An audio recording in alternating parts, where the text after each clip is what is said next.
नमस्कार दोस्तों, पाथफाइंडर में आप सभी का स्वागत है। मेरा नाम है डॉक्टर महिपाल सिंह राठौड़। आज इस लेक्चर में मैं आपके साथ डिस्कस करने जा रहा हूं ईरान और पश्चिमी देशों के बीच में चल रही न्यूक्लियर वार्ता के बारे में।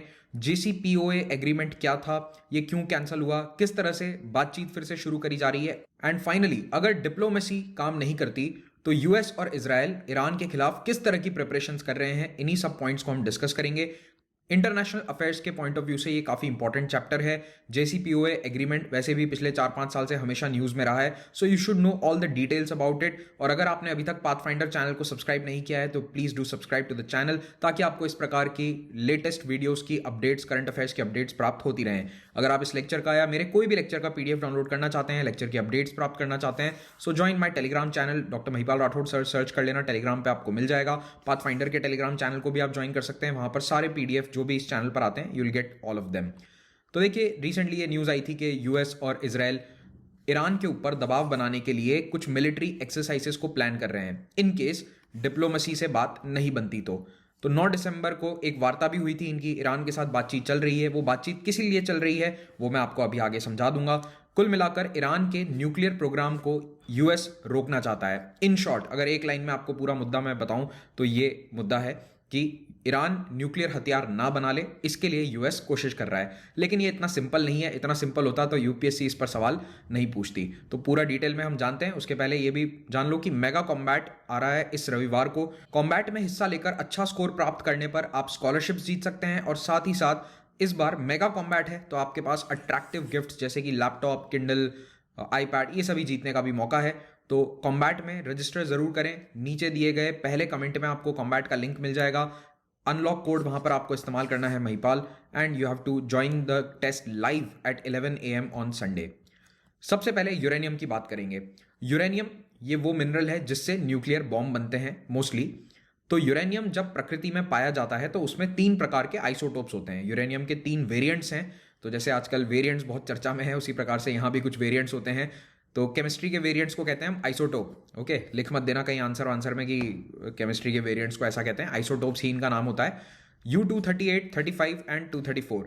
तो इसमें 235 सबसे ज्यादा काम का है, क्योंकि 235 यूरेनियम ही एक्चुअली में वो फिशन रिएक्शन करवा पाता है अच्छी क्वालिटी का, अच्छी तरीके से। तो 235 की मात्रा नेचुरल यूरेनियम में होती है बहुत ही कम, तो उसे बढ़ाने के लिए एनरिचमेंट किया जाता है। तो यूरेनियम 235 आइसोटोप की मात्रा नेचुरल यूरेनियम में बढ़ाने के प्रोसेस को कहते हैं एनरिचमेंट, और यह प्रोसेस बहुत ही कठिन होता है, टेक्निकली चैलेंजिंग होता है। तो छोटे मोटे देशों के पास ये टेक्नोलॉजी नहीं होती। जो टेक्नोलॉजिकली एडवांस देश हैं उन्हीं के पास ये टेक्नोलॉजी होती है कि वो U-235 की मात्रा को बढ़ा सकें, एनरिचमेंट कर सकें, और एक लेवल के ऊपर एनरिचमेंट के बाद ही आप उससे न्यूक्लियर हथियार बना सकते हैं, न्यूक्लियर बॉम्ब बना सकते हैं। तो नॉर्मली जो थोड़ा बहुत एनरिच्ड फ्यूल है उससे आपकी बिजली बन जाएगी, रिएक्टर्स काम कर जाएंगे जिनसे बिजली का उत्पादन होता है। लेकिन न्यूक्लियर बॉम्ब बनाने के लिए बहुत हाईली एनरिच्ड यूरेनियम चाहिए। तो वेपन्स ग्रेड यूरेनियम में 90% प्योरिटी होनी चाहिए। तो ये अचीव करना काफी डिफिकल्ट है, लेकिन इतना भी डिफिकल्ट नहीं कि दुनिया में किसी ने नहीं किया है। बहुत सारे देश हैं जिन्होंने न्यूक्लियर हथियार बना रखे हैं। आई एम श्योर आपको उनके बारे में जानकारी होगी। तो ईरान के न्यूक्लियर प्रोग्राम के बारे में हम ब्रीफली जानकारी ले लेते हैं। तो देखिए, यहां पर है ईरान देश। अब इंटरेस्टिंगली ईरान एनपीटी का एक सिग्नेटरी है, यानी कि उसने नॉन प्रोलिफरेशन ट्रीटी पर हस्ताक्षर कर रखे हैं। इस संधि का क्या मतलब है? इस संधि पर हस्ताक्षर करके जो भी देश साइन कर रहा है वो ये मानता है कि हम न्यूक्लियर हथियार डेवलप नहीं करेंगे। We will not proliferate nuclear weapons if we are signing the NPT. तो ईरान एनपीटी को साइन कर चुका है, और ये ग्रीन कलर के जितने भी कंट्रीज आपको दुनिया में दिख रहे हैं, these are all signatories to the NPT. और जो कलर्ड कंट्रीज हैं आप समझ ही गए होंगे कि वो सभी न्यूक्लियर पावर वाले देश हैं। तो भारत, पाकिस्तान, इन्होंने एनपीटी को साइन नहीं किया है। और साउथ सूडान, ये तो खैर अभी नया नया देश बना है 10 साल पहले। तो कई देश हैं जिन्होंने इसे साइन नहीं किया, और ईरान ऐसा देश है जिसने साइन कर रखा है। तो कायदे से ईरान न्यूक्लियर हथियार नहीं बना सकता। उसने साइन करी है संधि इंटरनेशनली कि हम हथियार नहीं बनाएंगे। अब एनपीटी पर साइन करने का मतलब यह नहीं है कि आप अपने देश में न्यूक्लियर टेक्नोलॉजी का इस्तेमाल बिजली उत्पादन के लिए भी नहीं कर सकते। बेशक आप बिजली उत्पादन कीजिए, लेकिन एक शर्त है कि international atomic energy agency IAEA की निगरानी में आपको यह काम करना होगा। तो IAEA के सदस्य आपकी न्यूक्लियर फैसिलिटीज पर एक नजर रखेंगे, कभी भी आ सकते हैं, चेक कर सकते हैं उसे कि कहीं आप इतना एनरिचमेंट ना कर रहे हो कि हथियार बना लें। तो एनपीटी ने ये राइट्स दिए हैं सिविल न्यूक्लियर प्रोग्राम के लिए।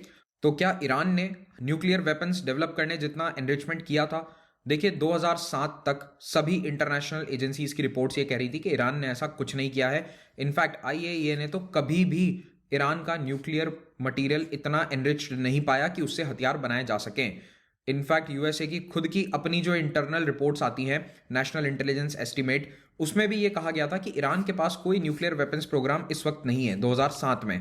2021 में भी जो ये रिपोर्ट प्रकाशित हुई है अप्रैल 2021 में, इसमें भी यही लिखा हुआ है कि ईरान ने अभी तक न्यूक्लियर हथियार ना तो बनाए हैं, ना उसके पास बनाने की अभी तुरंत कैपेसिटी है।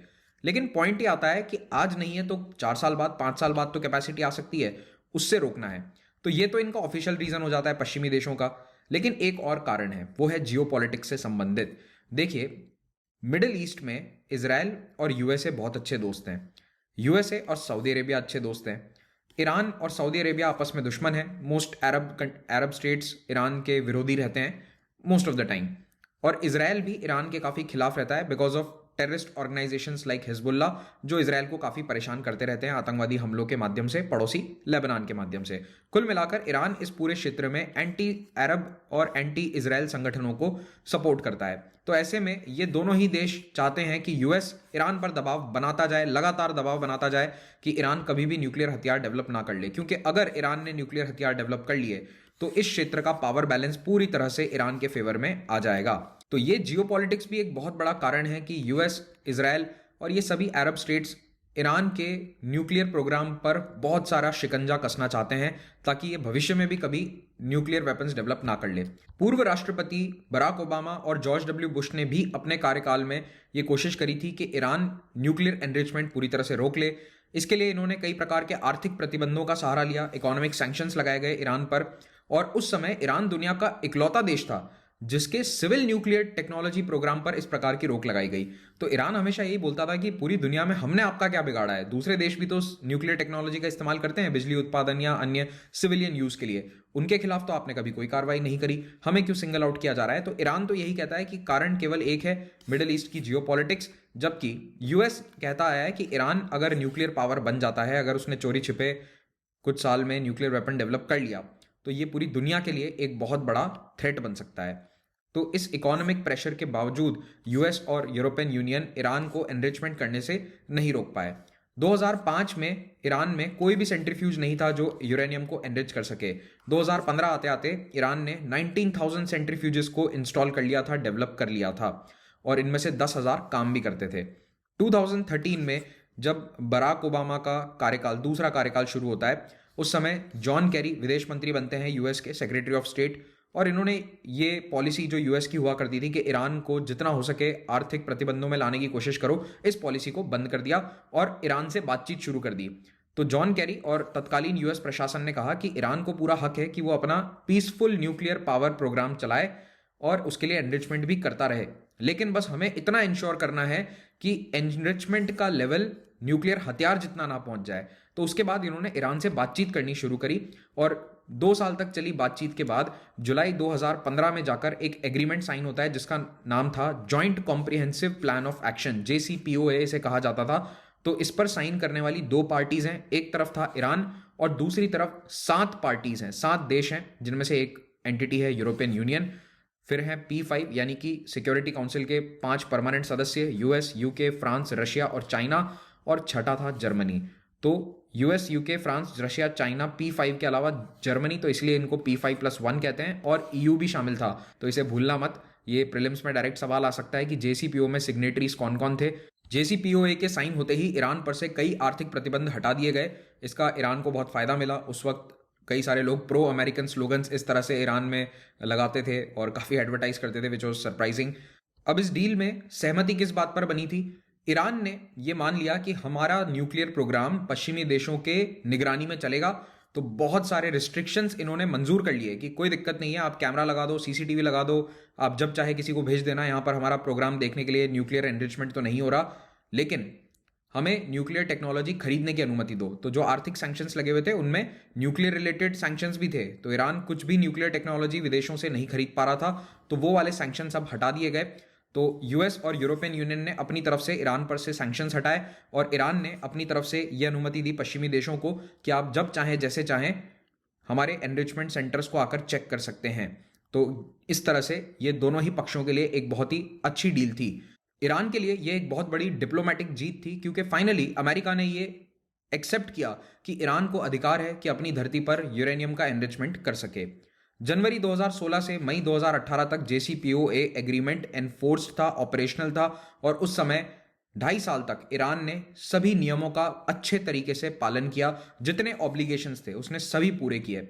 लेकिन 2018 में क्या होता है, अब तक डोनाल्ड ट्रंप राष्ट्रपति बन चुके थे, और जिस दिन से वो राष्ट्रपति बने थे तब से कह रहे थे कि ईरान के साथ JCPOA एग्रीमेंट को मैं कैंसिल करूंगा, ये एग्रीमेंट बहुत ही गलत था। तो डोनाल्ड ट्रंप का ये मानना था कि ईरान अभी भी हिजबुल्लाह जैसे संगठनों को सपोर्ट कर रहा है। जब तक ईरान अपने इन आतंकवादी गतिविधियों को बंद नहीं कर देता तब तक ईरान के साथ कोई समझौता नहीं होना चाहिए। तो मई 2018 में प्रेसिडेंट डोनाल्ड ट्रंप ने अनाउंस किया कि US JCPOA से बाहर आ रहा है, और ये बहुत ही सरप्राइजिंग था, क्योंकि इन्होंने बाकी किसी देश से कोई बातचीत नहीं करी, अपने दम पर ही बोल दिया कि हम JCPOA को कैंसिल कर रहे हैं। इससे यूरोपियन यूनियन और अन्य देश काफ़ी नाराज भी हो गए थे, और इकोनॉमिक सैंक्शंस ईरान पर फिर से लगा दिए गए। US के अलावा इस एग्रीमेंट के जो दूसरे सिग्नेटरीज थे उन्होंने अपने स्तर पर ईरान से बात करने की कोशिश करी, लेकिन ईरान ने कह दिया कि सबसे इंपॉर्टेंट तो US है, US शामिल नहीं है तो इस एग्रीमेंट में रहने का कोई फायदा नहीं है। तो उसने भी अपनी तरफ से जून 2019 में JCPOA को नकार दिया और कहा कि अब इसके अनुसार हम नहीं चलेंगे, जैसा हमारी मर्जी होगी वैसा हम एनरिचमेंट करेंगे। 2021 में जब जो बाइडेन अमेरिकी राष्ट्रपति बनते हैं तो उन्होंने ये शुरुआत से ही बात कही थी कि JCPOA को फिर से लागू करवाना होगा। ईरान से बातचीत करेंगे, उसको मनाएंगे कि आप फिर से JCPOA के अनुसार रूल्स एंड रेगुलेशंस को फॉलो करो। तो 1 साल से ये कोशिश चल रही है, लेकिन अभी तक कोई फाइनल डील नहीं हो पाई है कि JCPOA फिर से चालू हो जाए। तो अभी लेटेस्ट सिचुएशन क्या है, 29 नवंबर को ईरान और पश्चिमी देशों के बीच में वियना में बातचीत हुई थी।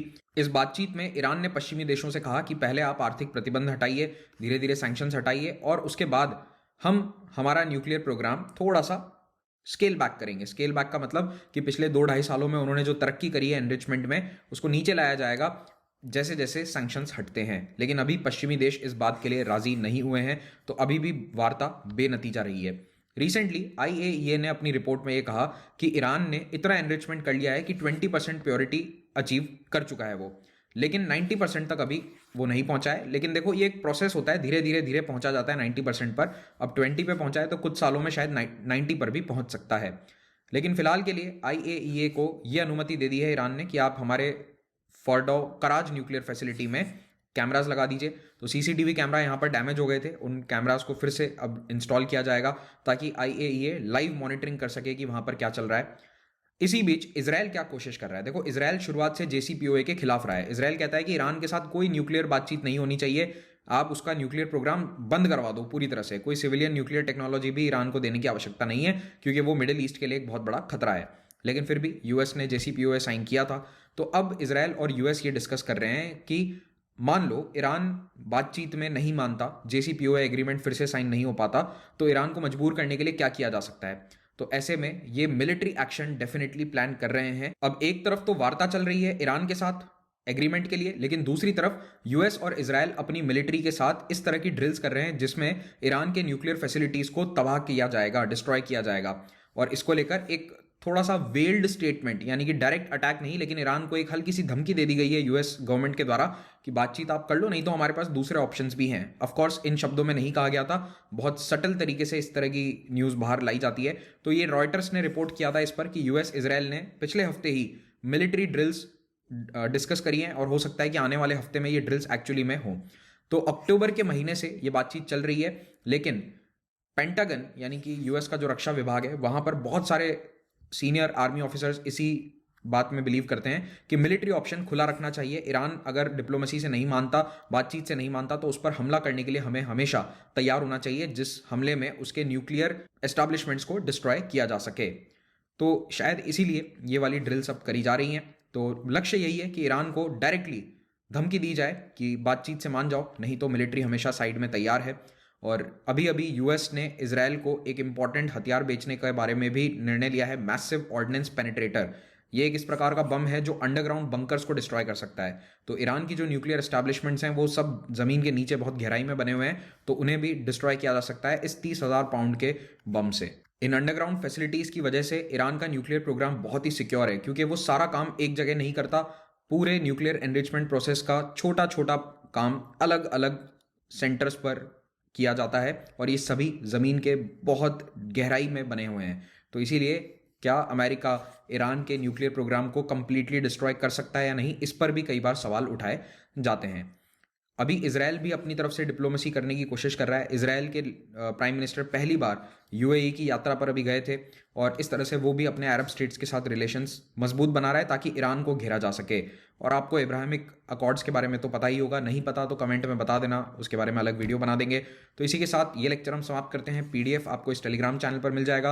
अगर यूपीएससी की तैयारी करना चाहते हो अनअकैडमी प्लेटफॉर्म के माध्यम पर, तो यहाँ पर लाइव पढ़ सकते हैं आप इन सभी एजुकेटर्स से। If you are a plus or an iconic subscriber, इन सभी कोर्सेज में आपको 10% डिस्काउंट मिलेगा अगर आप महिपाल कोड का इस्तेमाल करते हुए इन्हें अवेल करते हैं। तो ऑप्शनल के सब्सक्रिप्शंस भी यहाँ अवेलेबल हैं और साल के अंत में प्राइसेस बढ़ जाते हैं सब्सक्रिप्शन के, तो उससे पहले पहले आप इस कोर्स को अवेल कर लीजिए। मेरा एक प्लस कोर्स ऑनगोइंग है, concepts of polity NCERT course, और 29 दिसंबर से पोस्ट इंडिपेंडेंस हिस्ट्री का प्लस कोर्स आ रहा है, तो आप इन दोनों को ज्वाइन कर सकते हैं। लिंक नीचे डिस्क्रिप्शन में आपको मिल जाएंगे।